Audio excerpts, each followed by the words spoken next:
They say the devil has the most beautiful voice, a melody that promises you heaven while dragging you straight to hell. But have you ever wondered what happens when the devil's heart, a thing of shadow and iron, starts beating for an angel? Can a mafia boss's soul, stained with the sins of his empire, ever truly be saved by love? The air in the alley was thick with the stench of rain-soaked garbage and cheap fear. Isabella Rossi's breath hitched, a tiny silver sound swallowed by the grimy brick walls closing in on her. Two men, shadows detached from the city's underbelly, blocked her path. Their smiles were broken razors. One grabbed her arm, his fingers digging into her skin like blunt talons. "Mr. Petrov wants to send a message to your father," he rasped, his voice a gravelly threat. Debts have a way of being collected. One way or another, panic, cold and sharp, pierced through her. "I don't have anything to do with my father's business," she pleaded, her voice trembling but laced with a defiance she couldn't suppress. The second man laughed, a cruel bark. He shoved her against the wall, the rough bricks scraping her back. His weight pressed in, stealing the air from her lungs. "Help!" she gasped, the word a desperate prayer lost in the suffocating darkness. "I can't breathe." Her vision swam with black spots, the city lights blurring into weeping stars. Just as despair began its final icy claim, a different kind of shadow fell over the alley.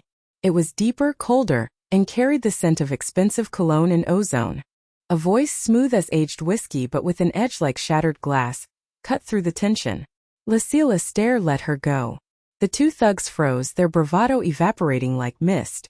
They turned to face the figure emerging from the mouth of the alley, a man sculpted from night and power. He wore a pinstripe suit that fit him like a second skin, his presence an absolute, suffocating authority. This was Marco Bellini, known in the whispers of the underworld as the Shadow. His eyes, dark and bottomless, were fixed not on the thugs, but on Isabella. He saw the terror in her face, but also the flicker of fire deep within her gaze. It was a flame he hadn't seen in a long, long time. The first thug, emboldened by foolishness, sneered. "This is Petrov business, Bellini. Stay out of it." Marco didn't flinch. He moved with a predator's lethal grace, his hand a blur as it shot out and gripped the man's throat. There was no struggle, only a sickening crack that echoed in the sudden, profound silence. The man crumpled to the ground, a discarded puppet. The second thug stared, his face a mask of pure horror. He released Isabella, stumbling backward. "She belongs to me now," Marco stated, his voice a low growl that vibrated through the very stones. "She is Bellini property. Her father's debt is now mine to manage. Tell your master that if he or any of his men so much as look in her direction again, I will burn his entire operation to the ground and salt the earth with his ashes." The thug scrambled away, disappearing into the night. Marco turned his full attention to Isabella. He reached out, his fingers gently tracing the red marks on her arm. His touch was surprisingly soft, a shocking contrast to the violence she had just witnessed. "You are safe now, Passerato," he murmured, his voice a possessive caress. "Little sparrow." She flinched, pulling her arm back. "I'm not your property," he smiled, a slow, dangerous curve of his lips that did not reach his eyes. "Oh, but you are," he said, the finality in his tone leaving no room for argument. "You are the payment for a debt. And I always collect." He guided her out of the alley, his hand a firm, inescapable pressure on the small of her back, leading her from one cage into another, far more opulent and infinitely more dangerous. The Bellini villa was a palace of marble and silence, a testament to power built on a foundation of blood and fear. Sunlight streamed through floor-to-ceiling windows, illuminating dust motes dancing in the air like captured souls. To Isabella it was the most beautiful prison she had ever seen. Marco left her in a lavish suite, with a silk-draped bed and a balcony overlooking a garden of blood-red roses. Roses with thorns, she thought bitterly. A perfect metaphor. For days she existed in a state of suspended terror, a ghost haunting gilded halls. She refused the exquisite meals, the designer clothes, speaking only when absolutely necessary. Her defiance was her only armor. Marco watched her from a distance, intrigued. He was used to people cowering, pleading, or offering false flattery. This quiet, stubborn resistance was new. It was a puzzle, and Marco Bellini loved nothing more than breaking things apart to see how they worked. His cousin and underboss, Luca Vario, saw her differently. Luca was all sharp angles and a serpent's smile. His ambition a venomous undercurrent in the family. "She's a risk, Marco," he warned one evening in the study, swirling amber liquid in a crystal glass. "A librarian. A civilian. She makes you look soft. The other families are watching. They smell weakness." Marco's eyes narrowed, the shadows in the room seeming to deepen around him. "She is collateral. A reminder to others of the price of disrespect," he said, his voice deceptively calm. "And you would do well to remember who is in charge here, Cugino." The unspoken threat hung heavy in the air between them. Luca offered a placating smile, but his eyes held a glint of resentment. He saw Isabella not as collateral, but as a chink in Marco's impenetrable armor, a vulnerability to be exploited when the time was right. The only other person who dared speak his mind was Giorgio, Marco's consigliere, an older man with a face like a roadmap of past wars and a weary wisdom in his eyes. He was the anchor to Marco's storm. "The girl has fire," Giorgio observed, standing beside Marco as they watched Isabella from a security monitor. "She was in the library, of course the library," running her fingers over the spines of books as if greeting old friends. "That fire can either warm a man's home or burn it to the ground," Marco grunted, a non-committal sound. "I can handle a little fire," Giorgio sighed, a puff of cigar smoke. "It's not the little fires that worry me, boss. It's the infernos they become. Love's worse than a hit, you know. Far less predictable and a hell of a lot messier." Marco scoffed, but he didn't deny it. He found himself drawn to the library, to her quiet defiance. One night, he entered to find her reading, bathed in the soft glow of a lamp. "You should eat passerato," he said, his voice softer than he intended. She looked up, her large, expressive eyes meeting his without fear. "Why? To be a healthier piece of property for you to own." Her words were sharp, meant to wound. And they did, in a way he didn't understand. "You have a viper's tongue for a sparrow," he countered, stepping closer. He could smell her scent, something clean and fresh like rain and paper. It was a stark contrast to the cloying perfume and decay of his world. "Maybe this sparrow grew up around snakes," she retorted, closing the book with a soft snap. He was close enough now to see the pulse fluttering at the base of her throat. He had an overwhelming urge to place his thumb there, to feel her life beating against his skin. Instead, he reached out and tucked a stray strand of dark hair behind her ear. His knuckles brushed her cheek. She flinched but didn't pull away. In that moment the power dynamic shifted, a silent tremor beneath the surface of their gilded prison. It wasn't about a dead anymore. It was about a man who had forgotten what it felt like to be touched by something pure, and a woman whose inner light refused to be extinguished by his darkness. The quiet war between them had begun, a battle not of wills but of hearts. The nights were the worse for Marco. Sleep offered no respite, only a stage for the ghosts of his past to perform their grim theater. He would wake in a cold sweat, the phantom pain of an old betrayal twisting in his gut, the memory of his father's blood on the marble floor of this very house a fresh wound. It was a betrayal orchestrated by his own uncle Luca's father, a power grab that had left a teenage Marco an orphan and a king in a single bloody night. It was the wound that had forged him into the shadow, a man who trusted no one, who kept his heart locked in a cage of iron. One night, a raw scream tore from his throat, waking him from a particularly vivid nightmare. He sat bolt upright, his chest heaving, the sheets tangled around his legs.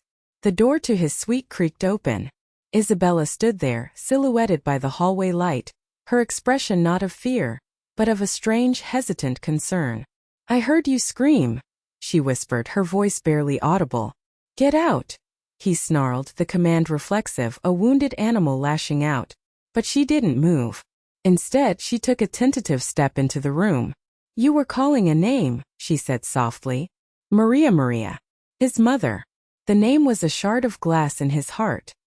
He hadn't spoken it aloud in 15 years.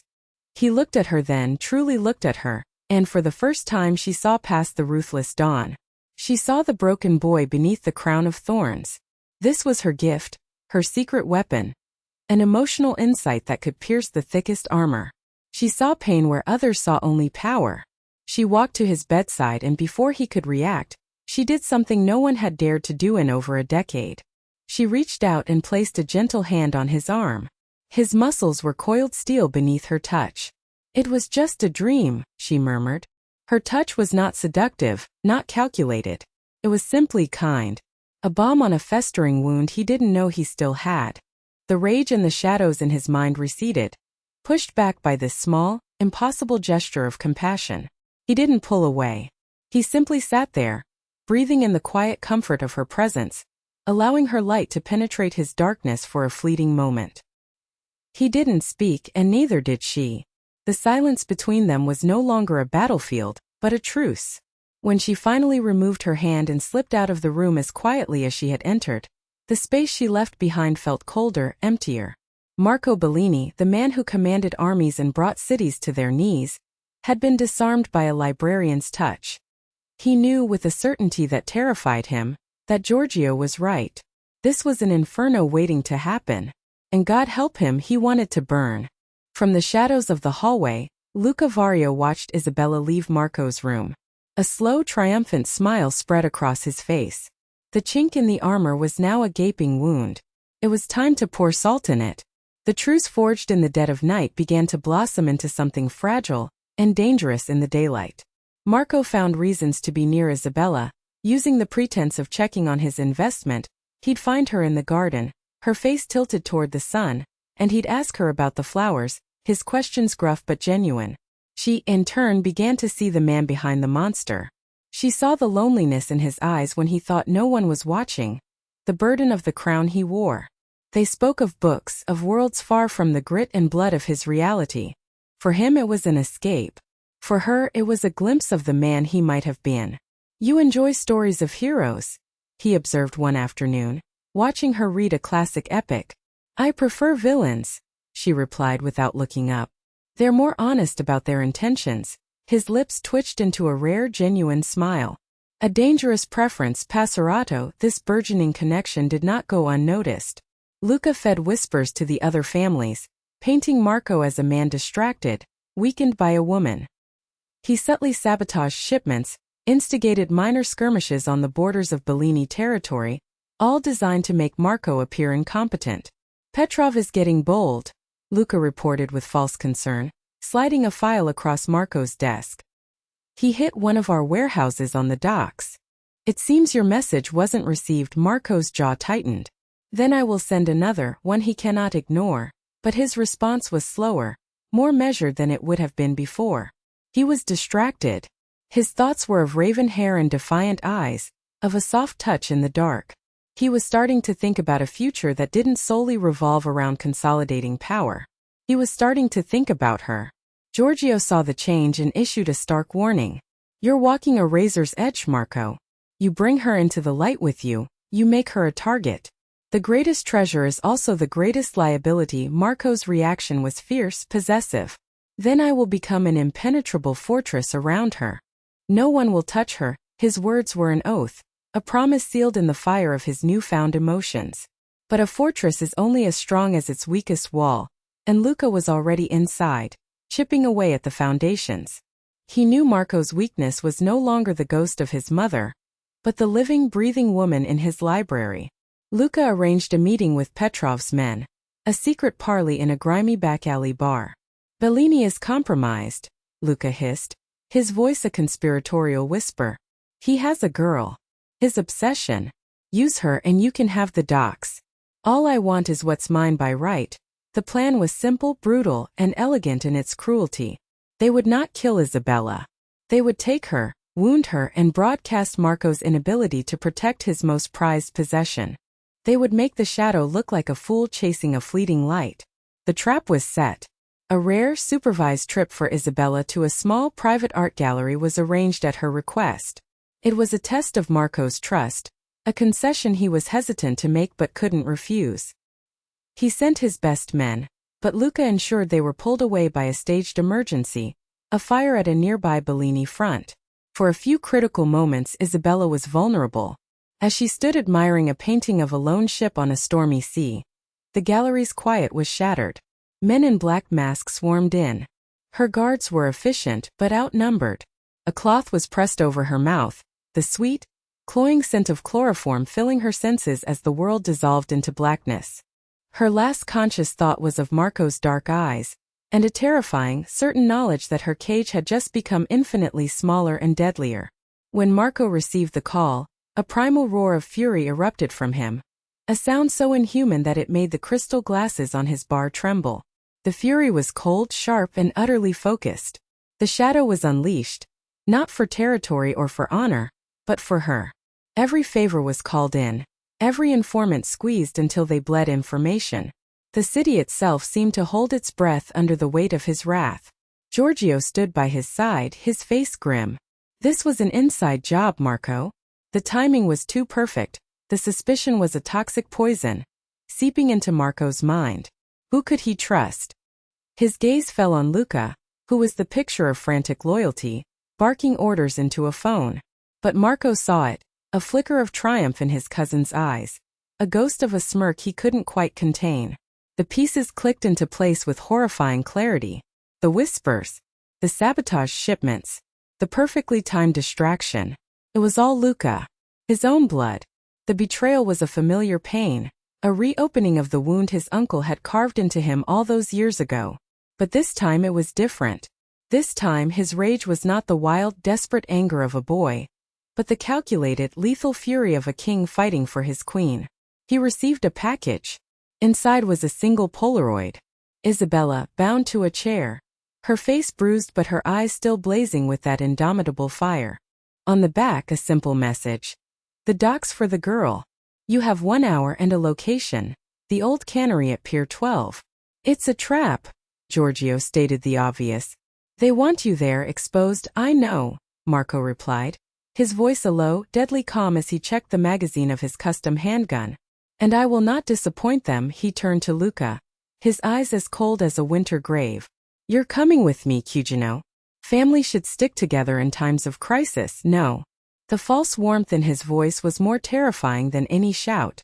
Luca's mask of concern slipped for a fraction of a second, revealing the fear beneath. He had underestimated the depth of Marco's feelings. He had mistaken love for weakness, when in fact it had forged Marco's soul into something far more dangerous. A weapon of righteous vengeance. He had wanted to expose a weakness. Instead he had awakened a dragon. The cannery reeked of rust and brine, the air heavy with the promise of violence. Isabella was tied to a chair in the center of the vast echoing space, surrounded by Petrov's men. Luca stood beside them, playing the part of the distraught underboss. He had planned for Marco to come in guns blazing, a reckless fool driven by emotion.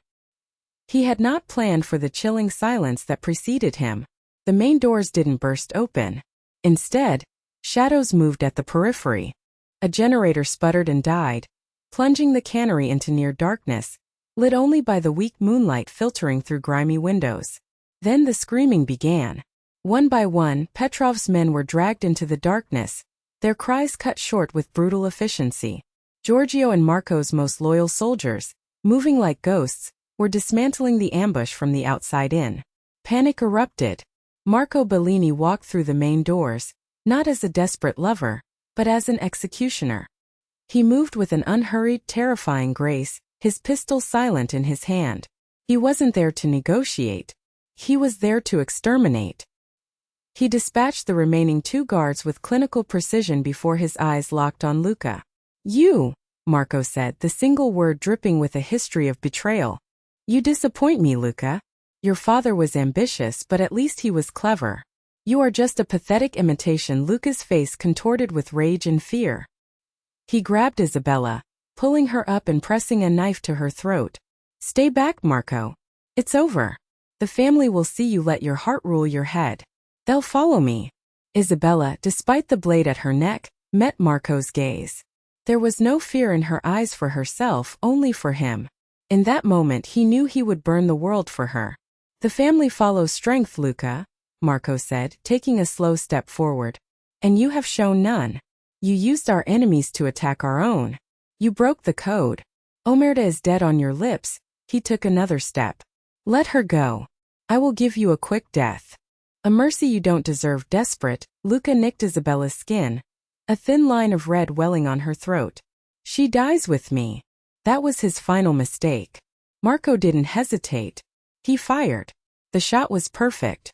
The bullet entered Luca's temple, and he crumpled, his grip on Isabella slackening. Marco was across the room before the body hit the floor, catching her, shielding her from the sight. He held her tight, his hand cradling the back of her head as he buried his face in her hair, breathing her in. The fight was over, but the war for his soul had just reached its brutal climax.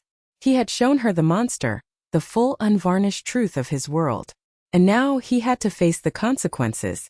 Back in the silent opulence of the villa, the scent of antiseptic clung to the air. Marco sat on the edge of the bed while Isabella gently cleaned the gash on his arm, a wound he'd barely noticed in the heat of battle.